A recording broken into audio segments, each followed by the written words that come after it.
इस्लामाबाद के हालात बड़े कशीदा थे 4-5 दिन से, फिर साकिब निसार घर पे दस्ती बम हमला, ये दहशतगर्दी फिर से सर उठा रही है। नहीं, ये तो हो ही रही है ना, इसमें तो कोई दो राय नहीं है ना, कभी कुछ हो ही रहा है। अभी पाकिस्तान में इतने अटैक हुए, दहशतगर्दी के वाक़यात कितने हुए, तो पाकिस्तान तो इन चीज़ों का शिकार है। और जब से अफगानिस्तान का भी हमारा प्रॉब्लम जो हुआ था उसके बाद तो बढ़ गई है। तो इस चीज़ों को तो इसमें तो हमारी फोर्सेस जो भी हैं कुर्बानियाँ दे रही हैं, कंट्रोल कर रही हैं, और ये चीज़ें तो होती रहेंगी। इलेक्शन का माहौल है, पॉलिटिकल पार्टियों की बड़ी बड़ी रैलियाँ निकलेंगी, कुछ दिन बाद 3-4 दिन बाद ये सिलसिला रुक जाएगा नामजदगी का, स्कूटनी, और उसके बाद वो कैंडिडेट अपने हलकों में जाएंगे, वहाँ पे इज्तिमात करेंगे। तो फिर आपको लगता है कि अल्लाह ना करे कोई, बस ये है, बस अब दुआ करें कि खैरियत से सब निकल जाएं और इलेक्शन खैरियत से हो जाएं।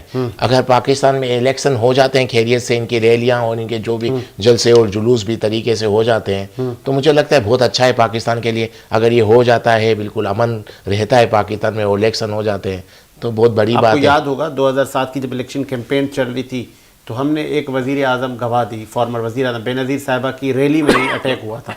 बस अल्लाह ना करे कि ऐसा कोई वाक़या हो और सब कुछ अच्छे तरीके से निपट जाए, सिक्योरिटी अच्छी रहे और आपस में एक दूसरे से लोग भी ताउन करें और एक दूसरे पे कीचड़ कम उछालें तो ज़्यादा बेहतर है। देखिए, इलेक्शन तो होंगे तो आप ही लोग आओगे, कल आपने दोबारा साथ बैठना भी है, ये भी कंफर्म है।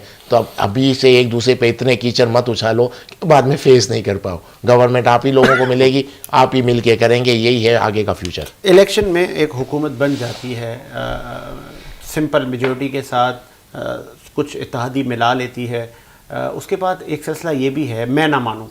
आपको लगता है जिस तरह पीटीआई के ये हालात हैं और पीटीआई पटिशन पे पटिशन, ये दोबारा इलेक्शन करवाएं, ये सब धांधली हो गई, हम रोडों पे बैठेंगे, ऐसे हालात? नहीं, वो तो हालात है, वो पीटीआई के हवाले से तो हालात है ही ना। हाँ। वो तो पहले से कह रहे हैं कि हमको वो क्या बोल रहे हैं कि हमको तो मौका ही नहीं दे रहे, हमको तो हमारे तो फॉर्म रिजेक्ट हो जाते हैं, हमको तो फॉर्म नहीं दिए जा रहे, रोज तो कुछ कह रहे हैं। हमें तो वो तो कह रहे हैं लेवल प्लेइंग फील्ड तो दूर की बात है, हमें तो फील्ड ही नहीं दी जा रही। अच्छा। हाँ, अभी आज ही चौधरी परवेज इलाही ने कहा हमको तो फील्ड ही नहीं दी जा रही, लेवल की तो बात ही बाद में के। तो मतलब यानी कि वो तो बात अभी से कर रहे हैं परवेज इलाही। फिर अभी लतीफ़ साहब की शमूलियत पीपल्स पार्टी में, परवेज इलाही की माजी में भी आप देखें कि वो पॉलिटिकल पार्टियां और मामलात हम हमेशा हुकूमत के साथ रहे, जैसे एमक्यूएम, तो उनकी कोई प्रेस कॉन्फ्रेंस नहीं आ रही। वफादारी तब्दील होने का तो ये सीजन है अडवाणी साहब। नहीं, मुझे लगता है इनको मौका नहीं दिया गया कि प्रेस कॉन्फ्रेंस का, वो ऑप्शन इनके लिए था ही नहीं। हाँ, इनके लिए वो ऑप्शन नहीं था। अगर जितना आप हिस्ट्री देखें, परवेज इलाही साहब को ये ऑप्शन नहीं दिया गया कि हाँ प्रेस कॉन्फ्रेंस आपको छोड़ते हैं। मुझे लगता है चौधरी परवेज इलाही को ये मौका मिला नहीं है। अगर इनको ये मौका दिया जाता तो ये अवेल करते, क्योंकि इनकी तो हिस्ट्री है, वो कभी भी उस तरफ गए ही नहीं है। लेकिन मुझे लगता है कि इनको मौका नहीं दिया गया होगा, या अगर कहा गया होगा तो कुछ इस तरह की शर्तें रखी गई होंगी तो शायद वो नहीं मान पा रहे होंगे। तो शायद इस तरह का पूरी तरह से 100% मौका नहीं दिया गया जिस तरह दूसरों को कहा के चलें, तो शायद ये लग रहा है। और देखें अभी कि इनको कोई आगे जाके भी कोई अभी मौका नहीं मिला। अगर अभी इनकी देखें, सब चीज़ें अलग हैं, एज फैक्टर भी बहुत बड़ी चीज़ है। अब इनके पास वो एज भी नहीं है, तो इतनी शाह महमूद कुरैशी को भी मौका नहीं मिला, वो नहीं मिला, मुझे नहीं लगता मिला हो, क्योंकि इनको भी नहीं मिला। क्योंकि जो ये इन लोगों की जो हिस्ट्री है, देखें शाह महमूद कुरैशी पहले पीपल्स पार्टी में थे, फिर पीटीआई में आए, तो ये कोई ऐसे वफादार लोग नहीं है कि जितना होता है ना कि आप उससे मतलब आप कह रहे हैं कि अगर इनको मौका मिलता तो ये कब का छोड़ चुके होते पीटीआई को। क्यों, पहले के परवेज इलाही नून लीग में थे किसी वक्त, फिर बाद में ये लोग उधर आ गए।